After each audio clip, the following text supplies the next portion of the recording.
good. Yes. So I'll start admitting people, and then if you want to do a brief introduction, Natalie, then fine. Michael, are you going to help with the presentation as well, or do you want to introduce yourself as well? Or I'm just here in the background. You don't want me speaking about financial this is your observed. services. This is your observed visit. This is your observed Michael over the shoulder visit. Is it? Michael is here, so if someone asks a question and I lose my thread, Michael can tell me where the thread was. There you go. And then also, because I'm more on the life stage side, if it ended up going down some Yep. questions on that, and I could help That's Natalie fine. and stuff if it came No, to that. that's very kind of you to join. Really appreciate it. Yeah. Okay, I'll open the lobby and we'll start the session. So here we go. Good morning, Roberto. Morning, Martin. Morning, Podreg. Morning, John. Morning, Brian. Morning, Peter. Morning, Sam. Morning, Charlie. If you just joined, if you could mute, please, that would be great, just to cut out any background noise. Morning, Gareth. Good to see you. Morning, Catherine. Catherine's based in Harrogate, by the way, Natalie. I just thought I'd mention it because, well, she's actually works out of Harrogate, but I think she's based further south. But I think I'll big up Catherine. So Catherine's waving from maybe from Harrogate, maybe from somewhere else. But I thought, as you're a Yorkshire lass, we'd mention Harrogate. So there you go. So there you go. Okay, and yeah, thanks for joining all. Excellent. Okay, so welcome everybody to this week's Pension Playpen Coffee Morning. We're delighted to have Natalie Oliver on from WPS Advisory. She's going to be talking to us about member engagement and open banking and open systems. I think this is all part of the same theme, but you know, you were doing a presentation on that. As usual, we would be delighted if anybody has any questions to raise a hand as we go through. We are recording, so fingers up, thumbs up, Gareth, Podreg, Michael, everybody that we're recording. So the video for today will be on the website later on this afternoon, and we will open up the chat room as well. So without any further ado, Natalie, over to you. I'll if you introduce who you are and where do you come from, and I'll ask the same question to number two. Then that'd be great, and then we can sort of go ahead with the presentation. But thanks everybody for joining, and over to you, Natalie. Thanks very much. Yep. Hi, so I'm Natalie Oliver. I am the Head of Strategy, Sales and Marketing for WPS Advisory. I've also got a separate cap where I'm a financial advisor. So I'm not a pensions person in sort of that niche. I look at people's financial plans all across the board. So I'm coming from WPS Advisory. We primarily deliver at retirement advice via the workplace. That makes us a little bit different from your typical IFA firm, again, just from where the source of clients and where the relationships that we build come from. Michael, would you like to introduce yourself? Yeah, sure. I'm just here to support Natalie. At WPS Advisory, we're kind of developing a lot of tech to kind of support her journey. I lead a life stage proposition. Again, it's not pension orientated, but it's very tech heavy. And so Natalie and I have worked together over the past year helping build it for our business. And it does incorporate pensions quite heavily and gives individuals and takes into account their full kind of investment vehicles in their whole proposition rather than just a pension. It takes it all account, which you'll see some of this coming through Natalie's presentation. So I'm going to share some slides now. There's not a lot of them, so I'm not going to make you sit through a 45-minute to an hour long diatribe about open banking, but we're going to do a bit of an overview and the ways that it can actually benefit consumers and the industry for pensions as a whole. So today's topic is going to be driving pension engagement through open banking and open finance, and I'll explain a little bit more around how that actually works. So we've got challenges around engagement with pensions and finances generally. So 78% of people do have a workplace pension that they have through auto enrolment because it's there, it comes as part of your job. But then when actually discussing that with the individuals, 65% of people said they knew little or nothing about their workplace pensions or how much they needed to be saving for retirement. We've got 38% of adults that regularly save into private pensions, so that's non-workplace pensions, which leaves a rather large proportion of the population that are really just relying on that workplace pension piece. And then when it comes to understanding and how people feel about their knowledge around pensions, people's sex, so their gender, their age, and their income level were the highest indicators for how confident people felt. So men, older people and higher earners generally have more confidence around making decisions around their pension or understanding how it works, because it can be a bit of a minefield for consumers. There are various different structures of pensions, different tax reliefs that apply, which ever change with every government budget. So we've looked at how that has actually impacted the value of people's pension savings. So PLSA have said for a moderate retirement, so we're not looking at people that are going to survive off a living wage in retirement, but for a moderate retirement, you need about £488,000 in your pension savings, in addition to your state pension. So that's actually a rather large amount of pension value when you compare it to what the median pension values are for people in their 50s that are approaching retirement. So I'll let you just admit that one person.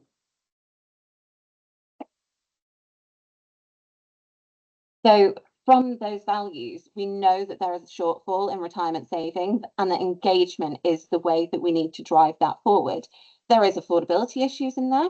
We've got considerations around, with house prices going up, actually a significant amount of people's net worth for retirement will actually be tied up in their homes rather than their pensions going forward. But there's also a gender pension gap that we can all sit here and probably work out the reasons why that has occurred, especially in the current cohort of people in retirement. But we've got pension pots for women being 35% smaller than their male counterparts. It has fallen though, compared to 2006, 2008. So the industry is moving in the right direction. However, when we put that into a context of, on a self-reported study, again, all of the links to the studies I've included in the appendices, so you can have those after them. But 56% of people say that it's the women that are managing the household finances. So the fact that they have the lower savings, but actually have the more day-to-day knowledge on the household finances, but along with the other information of it's actually men that feel more confident or have better understanding. How can we bridge that gap? And this is where open banking comes in. Has anybody got any questions so far? No, excellent. Nope, looking all good, all good. Brilliant. So what is open banking? So it's a sharing of financial data from banking institutions with a set of APIs. There's consent, but they can effectively take all the data about what your account balance is, what the transactions that have gone through your account are, and that helps build up a picture of people's income and expenditure habits. So it's all very, very transactional banking data. Open finance often gets lumped in with open banking, but they're actually quite different. Open finance looks at everything from insurance, savings, ISAs, any other investments, and pensions. So what that can do when you've added it in with everyone's day in, day out expenditure, bit like in a pension dashboard way of that place that we really want to get to, it can give you a full holistic overview of where someone's finances are, rather than having individual pension policies. I think everybody in this group will have a pension, and I imagine that if you've got a modern sort of GPP policy, you will have an online modelling tool that will let you forecast what you've got now and what that might look like in retirement based on an indicative growth rate and your current contributions. What this allows you to do is bring all of those into one place and create a consolidated view, because you may not just have one GPP. You may have 3 previous employers where you also have pensions. And the limitations of the modelling tools that we typically see through providers is that they focus on that pension in isolation. But an isolated view for consumers is not an indication of their financial plan for retirement or even before then. Other people's planning for retirement may include things like the value of their house through equity release. It may include ISAs and other investments, and those really need to form part of that overall picture along with their pension. So open finance, it will create essentially a dashboard, but much broader than pensions. So you can get insight, you can track goals, and you can use modelling tools to integrate with the open banking to actually pull that all together in the same way that you would with a consumer's modelling or with a product provider's modelling tool. So within here, there are a fair few solutions for how we get people more engaged. But Open Banking Limited did a survey and they actually found that savings rate increased by 64% as a result of the use of open banking. And when we look at how that happens, it's because people are able to see all of their consolidated expenditure, even from credit cards and current accounts, all in one place with their debts and liabilities. So where their money is going in and going out. Part of how that is a benefit for savings particularly is, I imagine most of the people in this group, you don't have set monthly expenditure that is exactly the same every single month. Unless you pay your car insurance or home insurance, for example, by direct debit. If you pay it as an annual sum, then that will change your savings patterns throughout each month of the year. So what people are really going to need going forward is a more dynamic savings plan for how they can boost their retirement savings, but also other savings as well. Savings being a completely flat number means that people often feel like if they can't afford it in a given month, there's a feeling of failure within that. So there's a lot of psychology that the open banking can help bridge the gap on. So having less stagnant or set regular savings plans and more dynamic savings plans based on actual real data and cash flow will be really important. So what the open banking allows you to do is go through your transactions for the last several years and say, okay, every January, I'm actually spending less money, but December's really expensive. So many of you will know our CEO, Simon Crystal. I'm going to share some personal information about him, but I'm sure he won't mind. He doesn't have mains gas in his house. He's got an oil tank. So what that means is at certain points of the year, when he has to fill up the oil tank at once, his expenditure goes up. And then through the summer months, when he doesn't have to do that, he's actually able to save at a faster rate. So the open banking even has like a real world application for people that work in the finance industry and how it can benefit them. So what it can also do is look at those spending patterns and behaviors and then create targeted communication around what that consumer needs. So if they do have surplus income in that month, it can send notification, which can be tailored to anything that for us, we're going to tailor it to the needs of the stakeholders, so the employers that we work with, for what their staff and their retirees need. But we can urge to say, okay, you've got a surplus income. Do you want to put this into a savings account? You could do a pension contribution with this. Do you want to talk to someone about this?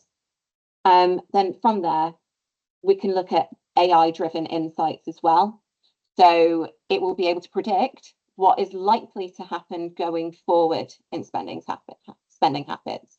So if someone doesn't have an advisor or does have an advisor, this can be really powerful and insightful for them feeling in control of their finances. Any questions so far? No? Okay, so now we get onto the gender pensions gap. I'm not going to go on some sort of female diatribe with this one, but we know that there are differences in everyone's circumstances that have led to this gender pensions gap of that 35% difference. The gap is largely closing within younger consumers because the gender pay gap is now down to 7% as of 2024. So that is making progress all the time. But women don't have as much confidence in men or as men in how their pensions work. How can we address that? Women also live longer. So despite the fact they currently have smaller pension values, if they were to purchase an annuity with their pension compared to a man at age 60, it would actually cost them more pounds of their pension per pound of income to actually secure that annuity. So we've got an issue where women have smaller pots but live longer. The gender gap is also more prevalent in higher earners, which again is likely a demographic issue. But we need to look at how part-time work affects pension savings because women are more likely to be in part-time work than men are. It also impacts automatic enrolment. So if they don't have enough income to meet the threshold, even though they work, they won't be automatically saving through the workplace as many other people are.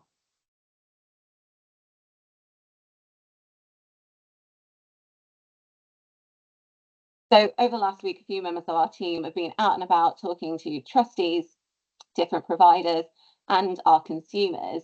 And one of the really frequent questions that has come up is, okay, there's an issue in how pensions are run. People aren't engaging. What's the solution? Like, what is the silver bullet? And there really isn't one, as I'm sure many of you have already worked out.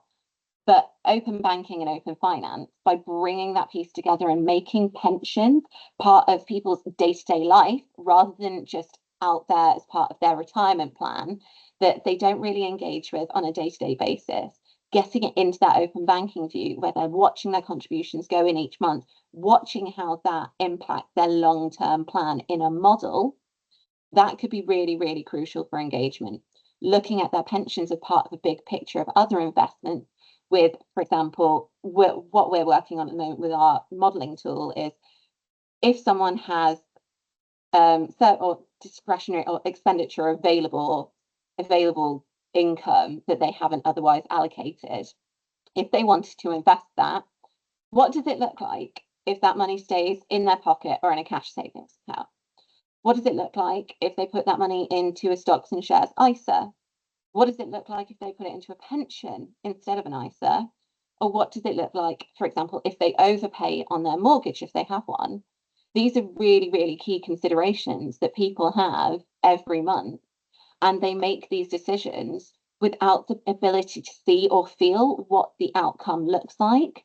And the open banking, bringing all of that together, will give the consumer the ability to make a better informed decision of actually seeing what things like the tax implications are, how that affects them. If they're paying down a mortgage, what's the interest rate reduction impact on that compared to putting the money into a pension where you get the tax relief on that? So we really want to bring pensions into the forefront of people's daily financial considerations rather than being a secondary afterthought. We also need to make things easier for people to understand. So having small drip feeds of information about their pensions and other investments, that is going to be absorbed and digested and understood much more easily than if they get an annual statement each year that covers 5 pages worth of technical information that is going to overwhelm them and the consumer's not going to entirely understand. So we also need to help people understand how much they need to save for retirement. So those projections where they can actually see a shortfall is really, really important. They need to understand how saving an extra £100 a month, an extra £200 a month, or whatever they can afford can affect their retirement plan. So we want to encourage better decision making about how people plan retirement. But linking this back to the previous point on gender pension disparity, with the fact that 56% of women manage their household finances, a tool like this will actually benefit everyone in their savings rate, but has the opportunity to disproportionately benefit women because they're the ones that are engaging more frequently. If we can get more access to women to push out the content of, okay, if you go on maternity leave and you're not having any pension contributions, is there a tax benefit for your partner actually making a contribution of £2,880 net into your pension? How does that affect you in retirement? If men have all the pension wealth and women have less, men will be likely to be paying a higher rate of marginal tax rate in retirement. So from my point of view, this isn't just a women's issue. This is everyone that's in a partnerships issue, because planning together can actually create a more balanced retirement for families as a whole. So any comments or questions? On that point, Natalie, I mean, Yeah. very interesting presentation. On that point, does the system allocate for partners? I mean, so basically you put partners in, you can put both people in, which I think is a really, really valid point that you were just sort of making there. Yeah, so each partner would need to have independent open banking accounts. So the data security around open banking is incredibly strict for fairly obvious reasons. Where there are joint accounts, you can link the joint accounts, but you can also, within the modeling tools, if you want to have a family overview, the API will push the data into the modeling tool for whoever the lead client is. but then we can link that data up by manually adding the other open banking information from that other partner. So there are ways to, you can't have a single person's account with open banking shared for both people. And I'm not sure that's going to be possible for years for data security reasons, but the modeling tools do allow for that. Okay. And we've got a few trustees on today and a lot of people involved with final salary schemes. What happens with, I mean, obviously people don't, no disrespect to a lot of people, but final salary schemes are quite complicated. Yeah. Does the app say, how many years service have you had? What accrual rate is it? Or do you have to put in a deferred pension? Is it a date of leaving or is it at retirement? What options do you give final salary members, I guess, if you've got a final salary deferred pot? Yeah, so you can put a fairly minimal amount of information into there, and it will assume sort of standard escalation rates, for example, with like CPI increases. But you can put more information in there. It will work without that. What it generally bases that off is that sort of final salary at retirement. The projection that you get from your provider is the first piece of information that it will ask for. So it doesn't sit there and ask you for how many years of service you've had and what your accrual rate is, because this is built for consumers. We're going to be using this as an advice firm.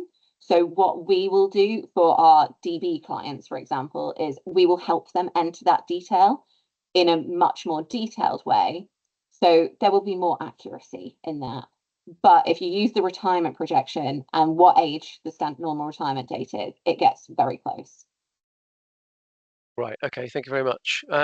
We've got a hand raised by Gareth. Gareth, do you want to unmute and ask a question or make a point? I think you're on mute, Gareth. I think. I don't know if that's worked.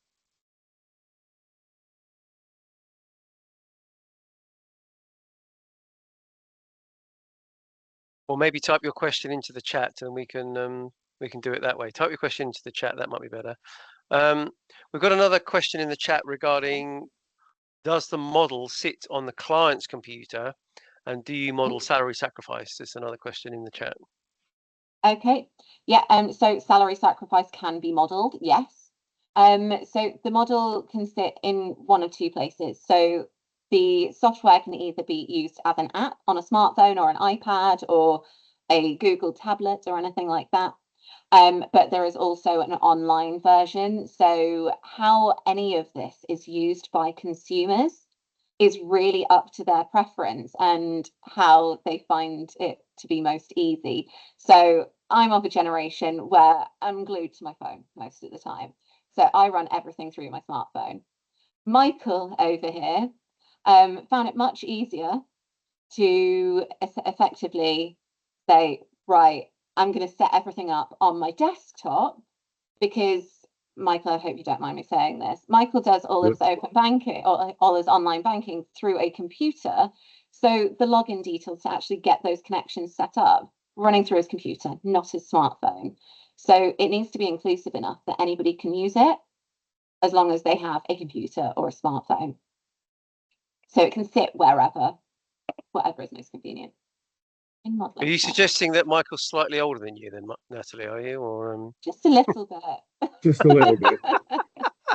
But to give you an idea of what I do is, so I've set it all up on the web browser, but I use the app on my phone for it daily.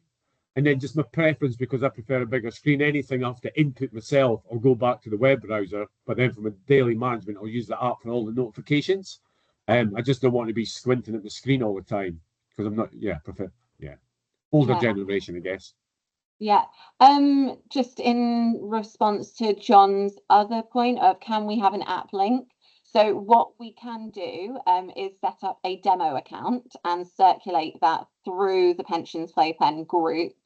So all of you will be able to have access to it. We'll just set it up with dummy client data so you can poke around and have a look. That's probably the easiest way. Yeah, or put Michael's in. That's fine. I so mean, there you go. Yeah, I'm not going to. I'm sure he won't. I'm sure he won't mind. I'm sure he won't mind. We'll come to Gareth's questions in a minute, but I know Podrig's got his hand up. Podrig, you go first, and we'll come to Gareth's question.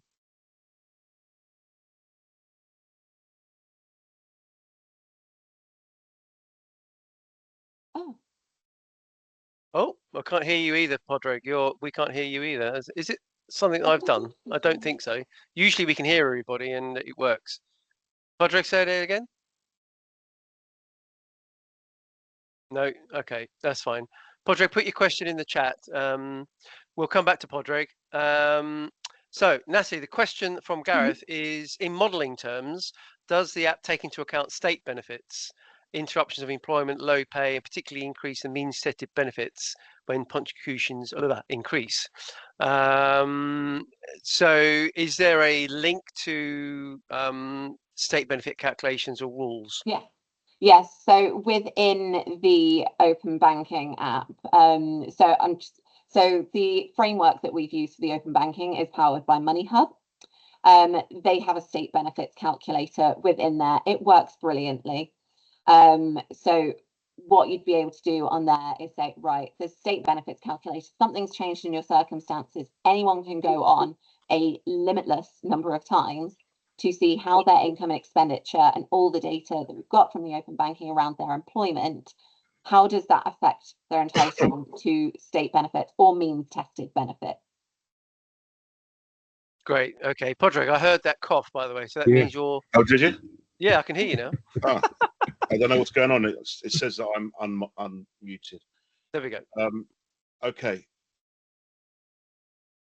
Engaging with people and getting engagement is great. It's all motherhood and apple pie. No one's going to argue with that. Yeah. But even if you're going through a scheme, how do you increase engagement? There are plenty of people that have access to, while PSD2 has been great for expanding engagement with apps for banking. Yeah. How do you get them to deal with that? Because unless they are going to you for financial advice, why would they engage with an app just because there's access to it through their employer? Yeah. So it's that day-to-day sort of interaction piece of people. It helps people be able to manage budgets better. So it really brings the app and that software into their day-to-day life, linking their pensions up with that. It means that it can bring the pensions into their day-to-day life as well. So if, let's say, the trustees of a scheme put this app in place or open banking of any sort in place for their users, there are communications tools within all of these pieces of software that instead of sending out a letter in the post, they could upload videos. We can get data on who's clicked on the videos, how long they've watched it, or what point that they've turned off. And we can use that to kind of tailor communication even further. We do find that people's attention span usually isn't particularly long for like pensions. So having small bite-sized chunks that regularly push to their smartphone through push notifications, if they know something's changed and they know that it's not going to be a huge article for them to read, and it's going to be a 2-minute video of this is what's changed, that will help people engage with it on a day-to-day basis. And can I interject on the back of Natalie as well? One of the things we've done in creating and building the app is, and going back to Simon, he uses the term the field of dreams. It's never going to be built and they will come. So one of the biggest points we've got, especially from my angle, is we've created it hybrid. So it's not just tech, it's our people as well. So everybody who, say, take it through the scheme of that, they will get onboarding, they'll get interaction with our people, all talk through how to do it. And so that hopefully creates that kind of further bond rather than here's an app, pick it up, go and learn it yourself. If that was left to me to do it, I would never do it in a million years. And so we need to create that kind of human kind of tech hybrid thing, which it's the way we've kind of built it and the way we've kind of built the whole proposition for it working. But isn't the point of attack more likely to be successful if you're going in as part of a well-being or targeted at pre-retirement cohort, because you can use the fantastic motivator of fear to break the inertia. And I can see then if you can link banking to budgeting for people that have been warned about preparing for their retirement, particularly when there's a cost of living crisis going on. I can see that being successful, but unless someone's engaging with I mean, I've got a financial advisor. I never engage with their platform because I don't want to. And most people don't want to. And I'm engaged because I pay somebody to look after my money. So Yeah.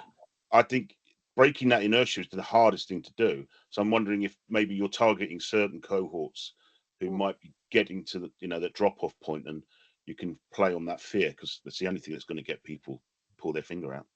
Well, for us, the part of the reason that we've gone down this route is because the clients that we speak to aren't like you. They don't have financial advisors. They've never received financial advice before. You've taken a personal decision of, okay, I have enough money to pay for the service. I do not have the time or the inclination to manage it. I want to engage with my advisor and make sure that they've developed a plan for me. But the people that we're speaking to, because we engage via the employer, they're not necessarily the people that would go out and find a financial advisor themselves. A lot of them have defined benefit pensions and they're kind of accidentally wealthy, but it's not something they've ever felt rich in. They always think financial advice is for wealthy people, and that's not how they view themselves. It's that cohort that we've really been going for with the technology piece of, okay, these are the people that aren't probably going to turn around and find a financial advisor themselves. If they do, they don't really want to pay the fees that some financial advisors charge.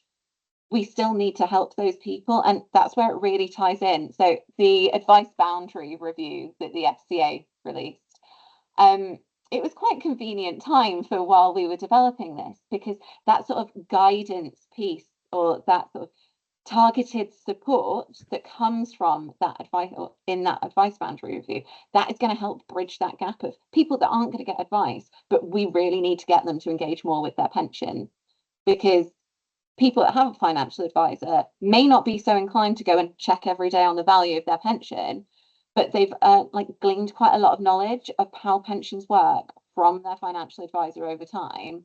We're really targeting the people that haven't done any of that. Like, it's almost they're self-disenfranchised by not engaging, but they are the masses, because most people in the country do not actually have a financial advisor. So it's really them. We're not trying to step on other IFA's toes here. We're going after the people that it's either not profitable for the IFAs to service and probably won't speak to it or be able to find an IFA anyway.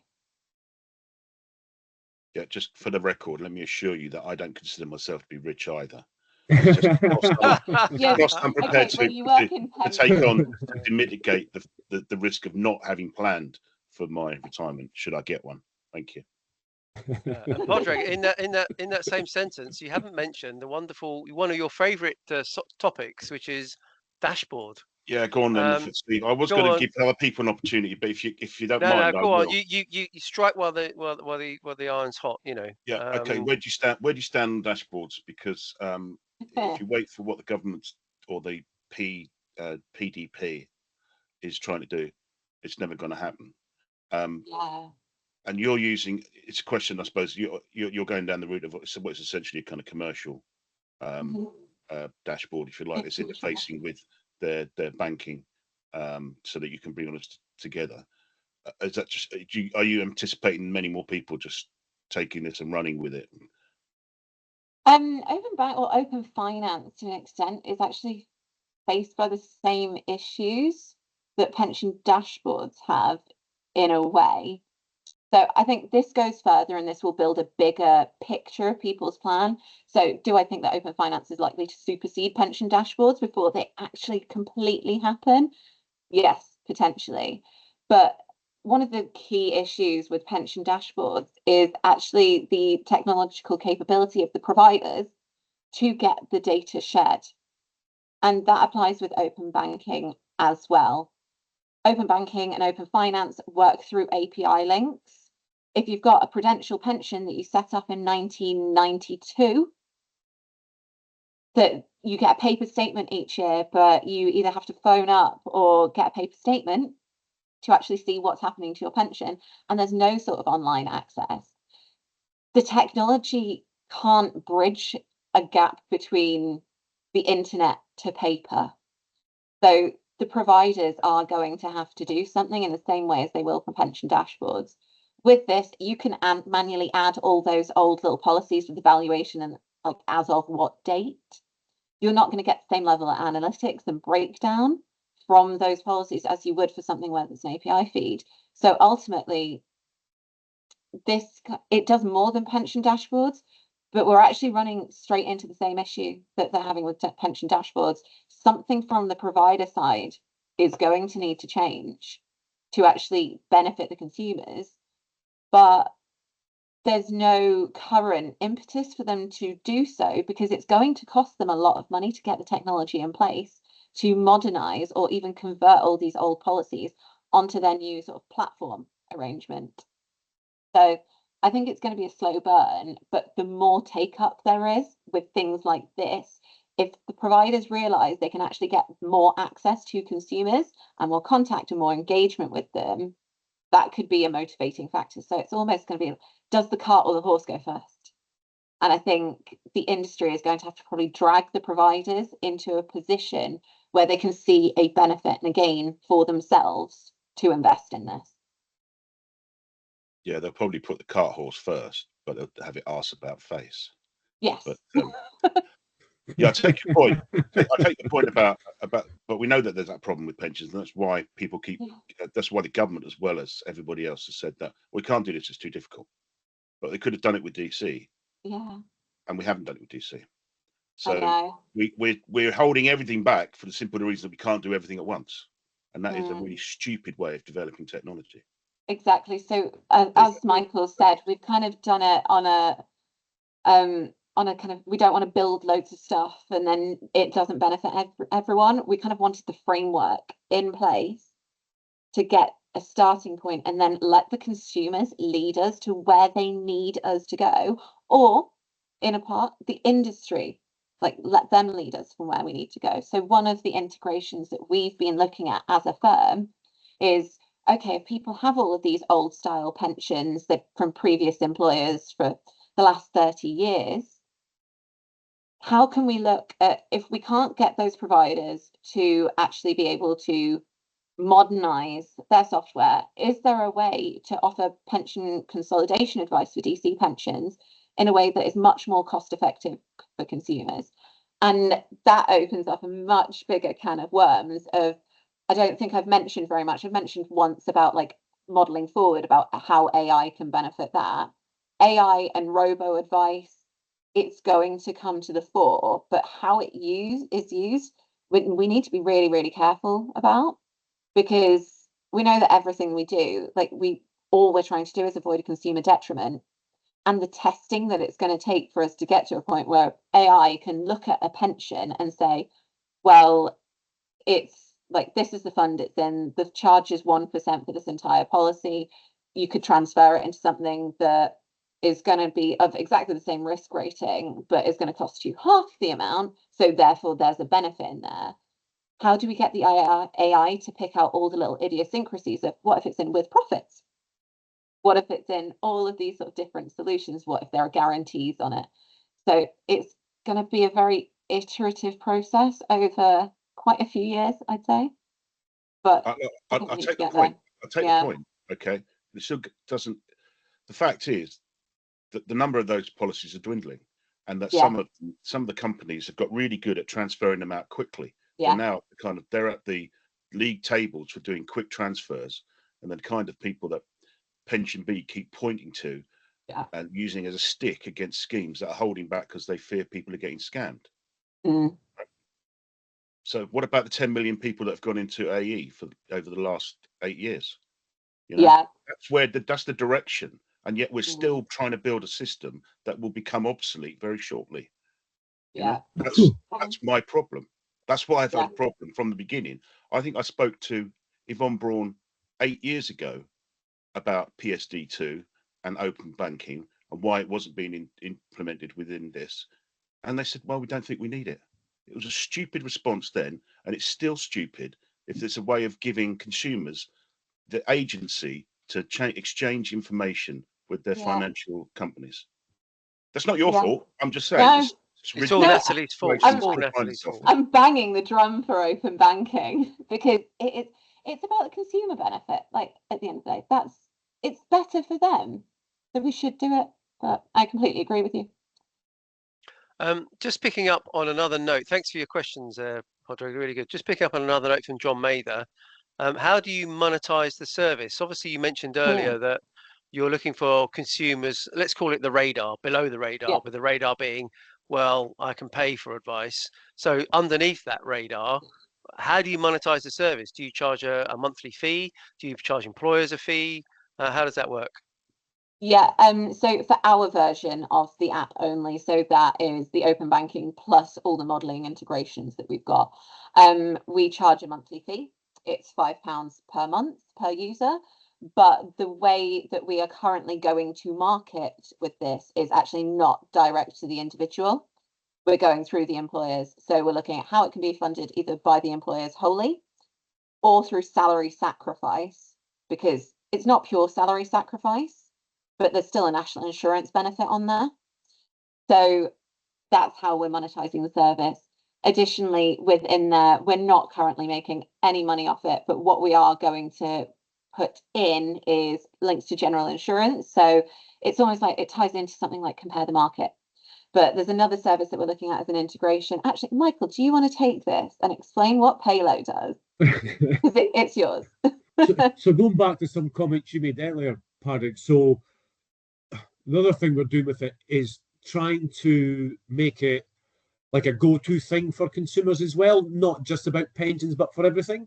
And so we're looking constant things to try and help drive people to use it as just wider support and going back to your financial well-being.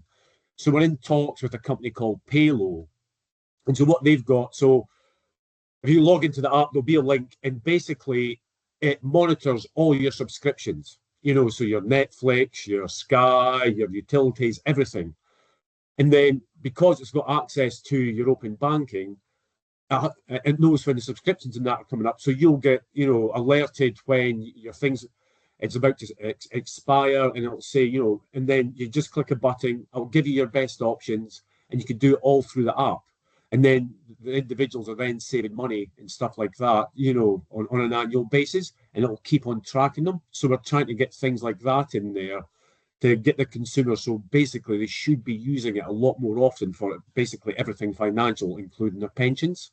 And we're constantly looking at adding things in. So as Natalie says, we've got links with the key insurances, so their household, their car, the more popular ones, all that stuff, all in there, all done through the app. So they should use it for basically everything.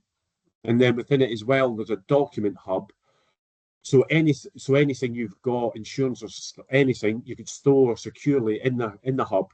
So it's all there at a touch of a button, rather than having it everywhere or having it scanned through emails or when you took out your car insurance and all that stuff.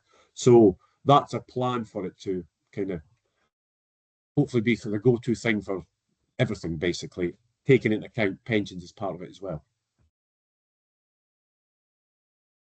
Okay, thanks for that, Michael. Another question from John. He asked about which bank do you find best? And he's also mentioned Revolut. So I don't know if you can see in the chat his question regarding Revolut, but yeah, are there good banks and bad banks who are open or shut when it comes to this sort of tech?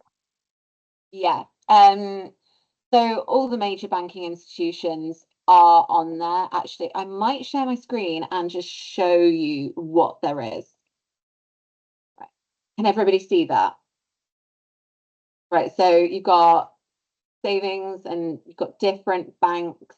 When I last checked, so all the major banks, so I bank with HSBC, for example.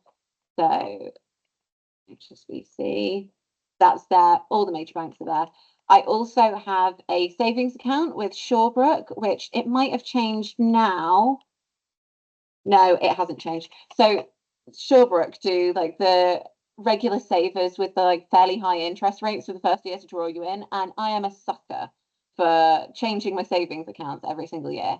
They do not have the infrastructure to be able to put this in place at the moment. So things like Shawbrook Bank and the smaller institutions, it doesn't currently work. I've had to add that savings account manually. Revolut specifically is on there.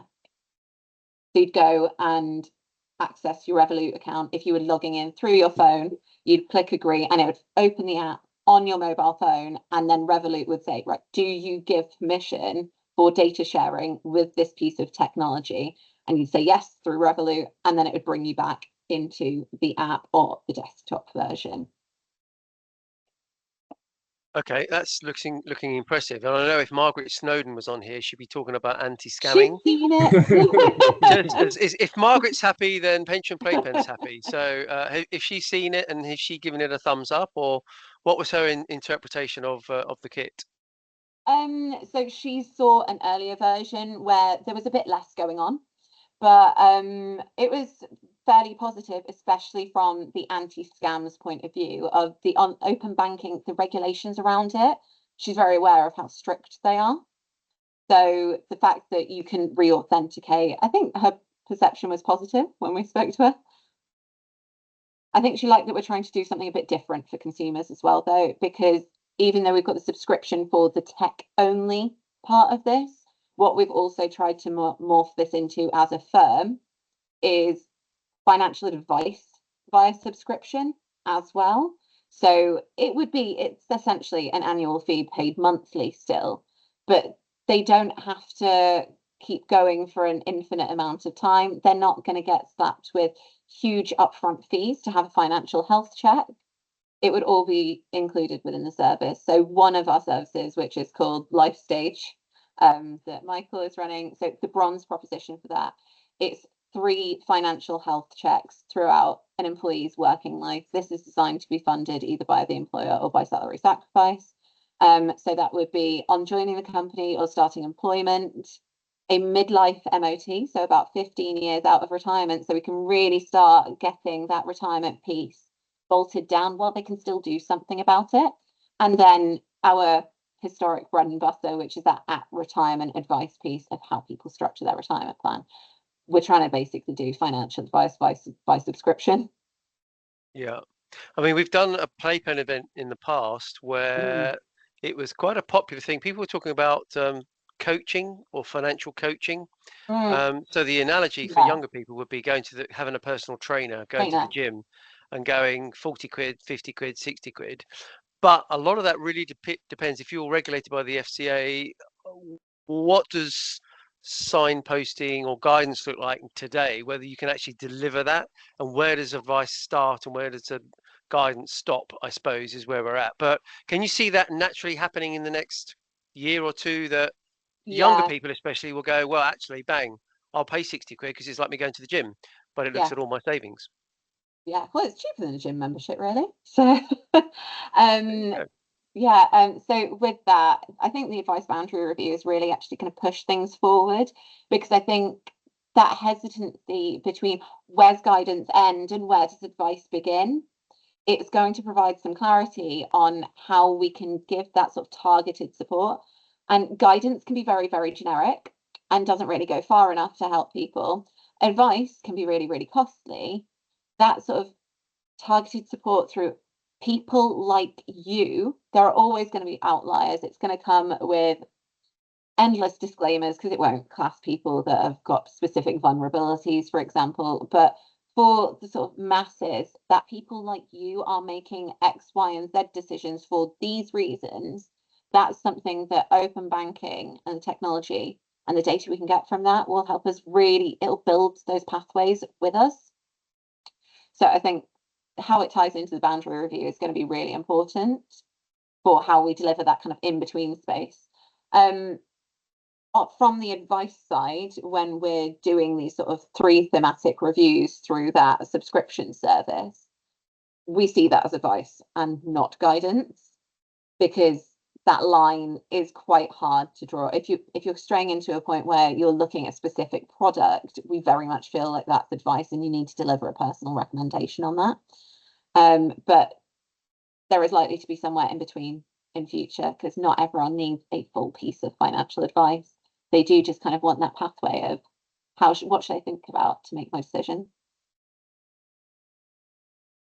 Yeah, I sort of think that's really really important, and I think the SGA should wake up and go, well, look, if you want to have some advice on short-term saving, medium-term saving, why do you have to go through an arm and a leg and looking at the holistic picture? And I'm sort of, I know advice should be holistic, but equally sometimes it's a bit ridiculous. Sometimes you go, well, why, perhaps you've had members or clients kick back on that, but why do you need to know about current life savings and term assurance and mortgages and other insurances, and if I just want advice on an ISA, for example, so are you actively contributing to, have you done a consultation response, or are you going to go and see the FCA with this kit, or what are you going to do about that? That's not currently in the roadmap, but it doesn't mean that it won't be over the next few years. I'd say that's probably more a question for our CEO. At present, we've been really focused on actually developing this for our own existing consumers. So testing anything you build, testing it and making sure that you've got measurable outcomes of how it's benefiting people, that's really important. We know that this will benefit us as a business through efficiency as an IFA firm, and we know that it can benefit our consumers, because if we can get a more accurate picture of their income expenditure in advance of retirement, it helps us test the retirement plan that we're building with them in greater detail. It gives them access to more tools of how they can test it themselves and help reach that informed decision in a way that they are more confident with. So we've kind of looked at it of how can it benefit us and our existing consumers. Once we've got more data on how it's actually worked, yes, that is likely something that we'll go to the FCA with. So can your systems then take a data dump from the app to help contribute to know your client, fact find, attitude to risk, appetite for loss, and everything else? Yeah, so our fact find is currently being built into our app. So that will pull everything in with the open banking, but alongside the questions around what people's objectives, needs and wants are. So the softer facts of what their plans are. So when we look at data sets, for example, we'll have access to that information for that client journey. But if we're looking at it from a data point of view, everything will be anonymized, but we will be able to access differences in things between, again, men and women, but even differences in how people use language around pensions, retirement, from different genders, age groups. And that's what we really want to dig into. We want to look at the behavioral side of how people are using the app and what they're using it for and how that changes based on their demographic. And that will be a really, really crucial part of building any of these sort of guided support journeys for people going forward. So I think we need the data to actually build what they want in that advice boundary review going forward. Okay, well, thanks for that. John's asked an interesting question. What is your exit strategy? That might be an early question because you're sort of launching it really, but in the longer term, you think this app or the direction of travel is that data gathering is going to become front and center for companies like you, I guess. That's basically what this message is. Is that right, Natalie? Or data gathering is going to be crucial to get to know our clients in a more granular and more detailed way. As far as an exit strategy, that really isn't an exit strategy. We just kind of want to keep going and developing and making it better for consumers. So, I mean, our CEO will probably retire at some point, but as long as we keep developing, he still finds it really interesting. I don't think he'll be going anywhere anytime soon. So, we're doing this because we're a business at the end of the day, and we want to make things more streamlined and more efficient and more commercially viable. But we also do care about the consumer experience and wanting to drive the industry forward. If we end up being a trailblazer in that, that is brilliant.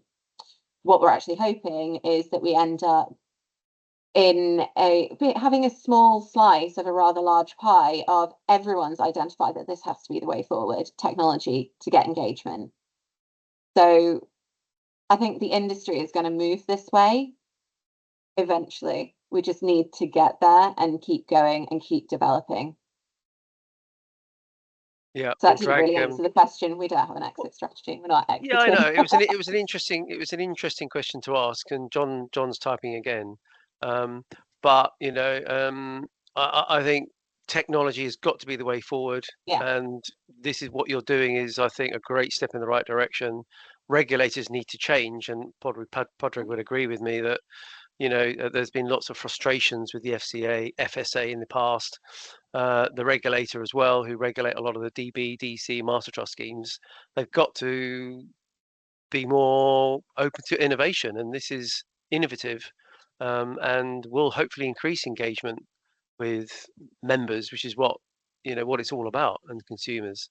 So I think it's a really, really nice piece of kit.